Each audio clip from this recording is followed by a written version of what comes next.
Yandere Simulator was announced back in 2014 as a sandbox game being created by a sole developer. Surprisingly, the game quickly found fame and became a massive hit within the online sphere, with YouTubers playing the game and enjoying it for its simplicity and freedom of creativity. You could say it started off as a meme game, but when it gained thousands if not millions of eyes on it, something needed to change. But would these changes be for the better, or would the game unfortunately be stuck in an endless series of identity crises and controversies? If you clicked on this video, you probably already know the answer.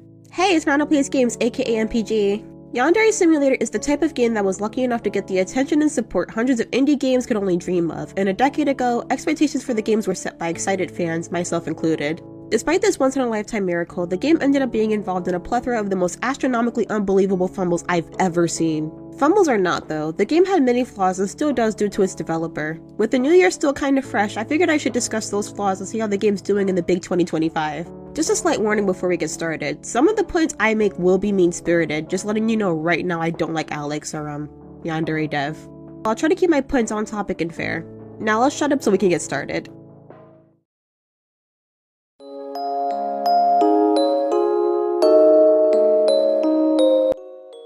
Yandere Simulator is a unique type of game and barely adheres to the simulator expectations its name would suggest. It's still currently in its demo phase, as the player cannot technically beat the game yet, but there are many things to do around the game. Maybe I should just give an overview of the game's premise and how it works first though. Yandere Simulator is about you playing as a teenage girl as she tries to prevent other girls from winning over the love of her life, Senpai. Yan-chan, the adorable nickname of the girl you play as, has many ways of eliminating her rivals, some non-violent and some very violent, all morally dubious. Players have to take advantage of the tools around them, whether that be items, clubs, jobs, or even other students. The school days are set up for you to do what you want while in a school setting, while also being limited yet empowered by your environment. The game has a really good setup to its gameplay and offered the player a chance to win over Senpai through whatever methods they want to use, at first. First off, it took multiple years for the first rival, Osana, to even be released in the game, which is bad enough in itself. If Yandere Simulator hadn't put emphasis on the rival shortly after it started gaining some real attention, it would have worked just the way that it was. When Alex began giving more and more attention to the development of the rivals in his videos, a problem came up. The game as it was easy enough to play and gave players some freedom with necessary limitations, but Rival coming into the game would drastically change how the game needed to be played. Even before Osana was released, this was a concern, but after she was released, it was actually fine. At first, players began to eliminate Osana in ways they saw fit, aka marking her as soon as the school day started, and Alex decided to make it harder to take her out. Even though she's intended to be the first and easiest rival, she is not only made more difficult, but player freedom is erased quite a bit. I understand adding a tiny bit more difficulty to your first rival, but an indestructible bodyguard? I'm at a loss. Even with that change, the game still feels awfully convoluted and cluttered. It has so much going on all at once, and it's a bit hard to swallow at best and overwhelming at worst. There are so many things you're tasked with involving eliminating rivals that sometimes it feels insanely unrewarding. Another big problem Yandere Sim has is the current state it's in. It really seems as though it's half-baked, which makes sense since it's a demo, but demos should have a lot more polish. The models used for the characters are Unity assets, which isn't terrible, but there's only so much you can do with them. They could change later, but with how much work has already been put into them, it would be highly unlikely. The models, as far as I'm concerned, were modified and are an improvement, but still look too similar to the old ones. I can understand that in its baby phase, the models don't matter much, but a demo should be a direct representation of how the finished game will look and play. I could also argue that a lot of time was wasted on elements that didn't matter if it was Alex's intention for the game to always go in this direction. On top of these things, the game is not well optimized either. It genuinely feels like my device is going to blow up every time I try to run it. That's not even mentioning the plentiful glitches in the game and how frustrating it can be to play the game if the player starts to get a little too creative and does something the game didn't expect. There is also too much focus on things that weren't necessary just yet, such as minigames and in-game games when other things that were more important needed more attention. The game also seems a little confused on what it wants to be, which moves me on to my next point.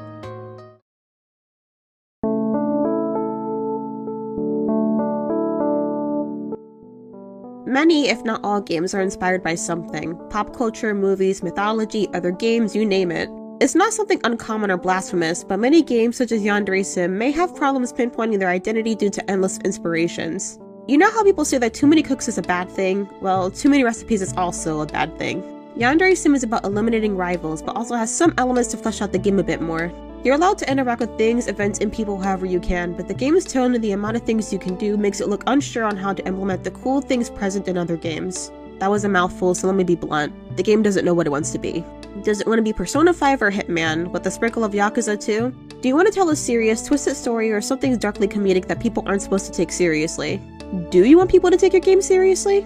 These are important questions to ask, especially since the 3 games I listed couldn't be more different. These games tackle their gameplay and the limitations they have differently, but in ways fitting to their gameplay style.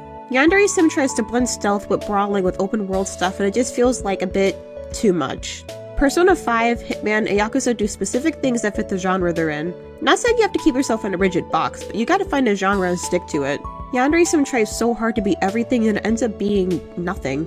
Being too inspired by too many things can leave your creation feeling like a jumbled mess and unoriginal as hell. If a developer wants to add certain elements to their game, they need to make sure it's A, well thought out and works, and B, is necessary. Yandere Dev's inability or refusal to do these things isn't just regarding the game's general identity, but other things as well.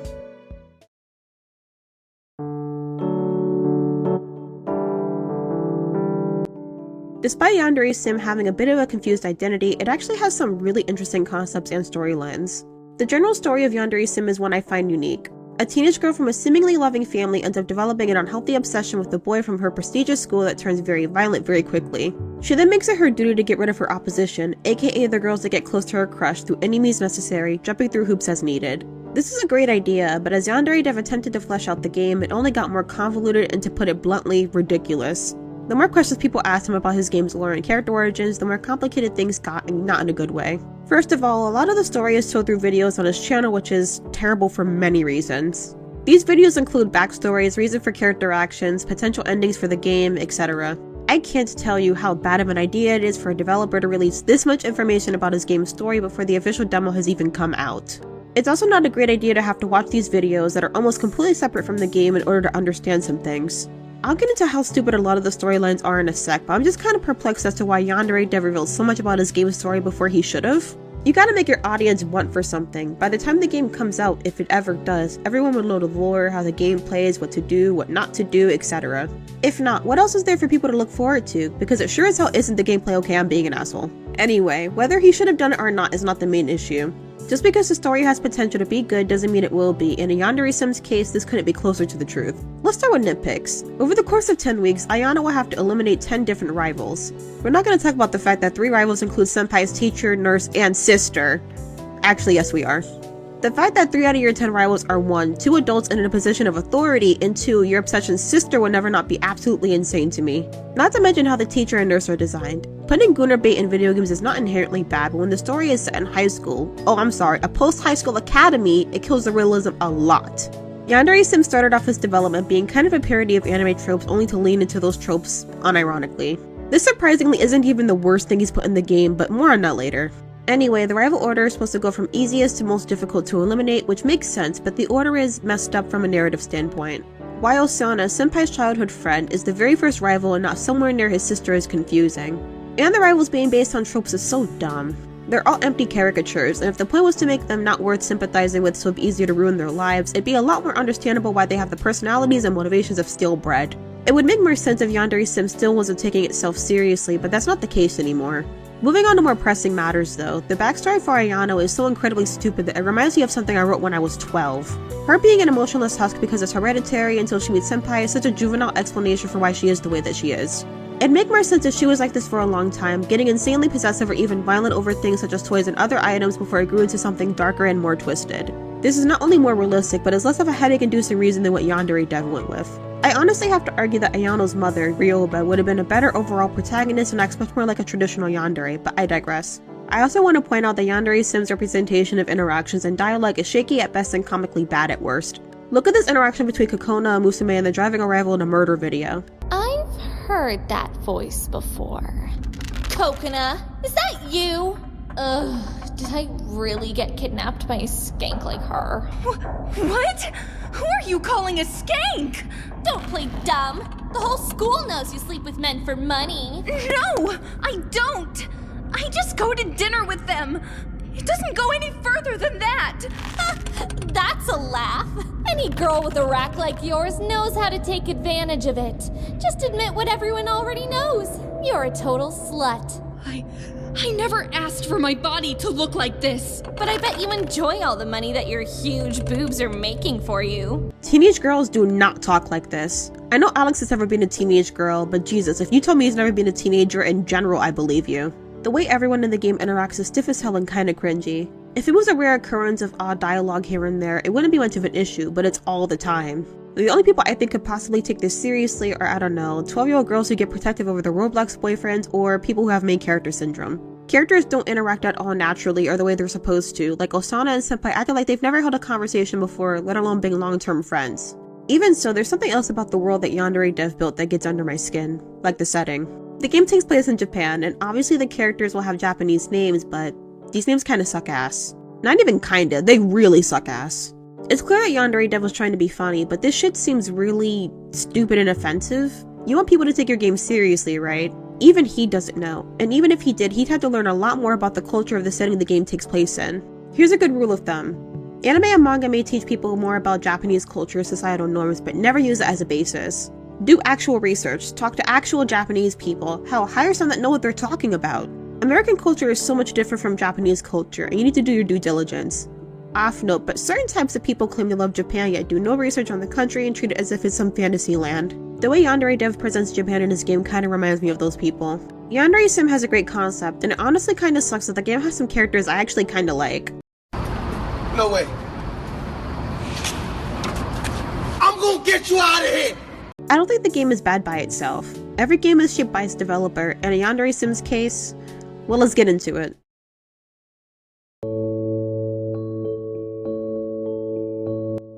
Yandere Dev, whose real name is Alex, began developing a game that people loved and people still love even after all this happened regarding it. He got somewhere most indie devs can only dream of, and the support and love he received was overwhelming, but I don't think he ever deserved it. First off, Yandere Dev is simply not good enough at coding to create a fully fleshed game, at least not by himself. He has had many partnerships or volunteers help him with this project, only for things to go south and leave him back to where he started along with some burned bridges. I can't say him deciding to take on developing Yandere Sim full-time was a bad idea. Most devs would have done it or at least considered it, but he wasn't nearly experienced or mature enough to handle such a responsibility.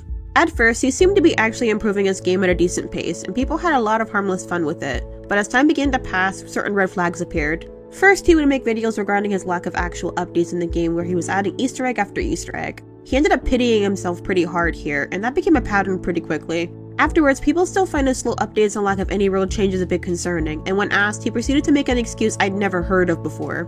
Emails. Yeah, he blamed his mountain of emails for a slow development of the game, saying that he was in his inbox for over 8 hours a day responding to inconsequential emails instead of coding for his game. This is something I find really hilarious today, and it's only because when I was a kid, I took his reasoning at face value. It's funny how he claims that neither his games or his videos are meant for children, yet they're the only ones who can take his excuses seriously. Like I said before, it took him several years to release Osana, and she still wasn't the way he wanted her to be. If he hadn't been getting thousands of dollars in Patreon donations every month, you could argue that he could take as long as he wants on his game, and I'd agree, but the false promises he makes would still be an issue. Here's the harsh truth. You don't get excuses when people's money is involved. And what makes the excuses even worse is that he does things that aren't at all necessary to the development of the game. His dev videos are a major example of this. A lot of the videos on his channel have nothing to do with the actual development of the game, rather just things he found cool and wanted to post. For his dev videos, he often mentioned concepts he wanted to add in this game rather than things he was actually adding into the game. Again, he was telling but not showing any real progress, so despite all the excuses, they quickly became null. I wonder if he wanted to be a blogger, simply posting his cool ideas that people claimed to like. He posted way too much and didn't do enough developing, so it makes me think that he would have had time to develop his game if he kept his posts confined to a blog and only posted when it was necessary. It seemed like he got too attached to the hordes of attention the game got in the mid-2010s. Let me add a personal story here, I promise it's somewhat relevant. In 2021, during quarantine and while I was a junior in high school, I took a game development class. In short, I made a game as a teenager. Was it good? No. Was it hard and time consuming? Yes. In my game development class, we had to do occasional journals and presentations of our work only at key points in our class to make sure we were progressing and could ask any necessary questions. I was actually goofing off for a good portion of that class, and by goofing off I mean I was super depressed and anxious, but I wasted a lot of time I could have spent on my development. By the time I opened my eyes, we only had a month left, I had no work done, and guess what? I locked in. Of course it didn't need to be a fully fledged game, but it needed to be functional and detailed, and guess what? I got an A- on my game. So with this first-hand experience of how game development works, at least sort of, I'd say that Yandere Dev just wasn't suited for this kind of career. I'm unsure if he still is. I just keep thinking, I was in high school and was only really good at HTML. Didn't Yandere Dev go to college for this kind of thing? I also just want to point out that there is or was a lot of weird shit in his games. He may state that all his characters are 18+, but this doesn't even make sense from a narrative or a logical standpoint. Keep this in mind as I talk about the kind of features he added or wanted to add to the game. Panty shots in this game work as a form of currency, as you can use them to pay Info-chan to get important items or contraband from her. This isn't the only way to get items from her, but it's the most perverted one, and I have no idea why Yandere Dev even implemented this into the game. Then you have the idea he wanted to put into the game where Yan-chan opens her skirt to reveal pockets where she can hide items. It was supposed to act as inventory, but the idea was undesired by fans, and for good reason. Another kind of off point but still somewhat important, Yandere Dev is very childish and not in a productivity manner. He is, or at least was at the time he stopped posting on his main channel, incapable of handling criticism no matter how passive or constructive. Whether you were a fan or harsh critic of his work didn't matter because you get the same heinous and overly aggressive response. I understand that it's hard to take criticism. I'm still learning how to not break down whenever I receive some, but I'm gonna say something that other people already have. This man is in his 30s. He is quite literally closer to my mom's age than he is to mine, and he hasn't learned to engage well with the online sphere yet. He also treats his fans and volunteers kinda like ass, either outright disregarding them or just not being the best person ever. The way he conducts himself is also not great, and is definitely not good for the development or lack thereof of his game. Alright, rant over. In short, Yandere Dev's immature and bad decisions only got us getting closer and closer to death, and I can't blame people for stepping away from the game before the controversies came out. Yandere Simulator deserved a better dev, and sadly, after all the support, love, and money put into it, it'll just have to fade into obscurity. Yandere Simulator was a game I loved in my early teens, and though I find myself disappointed with where it's gone, it was inevitable. Other people are making promising games adopting the concept or just rewriting the game's story, so giving them support is important. What do you think? Let me know in the comments. Make sure to like and subscribe. This is MPG. I hope I'll see you later. Peace!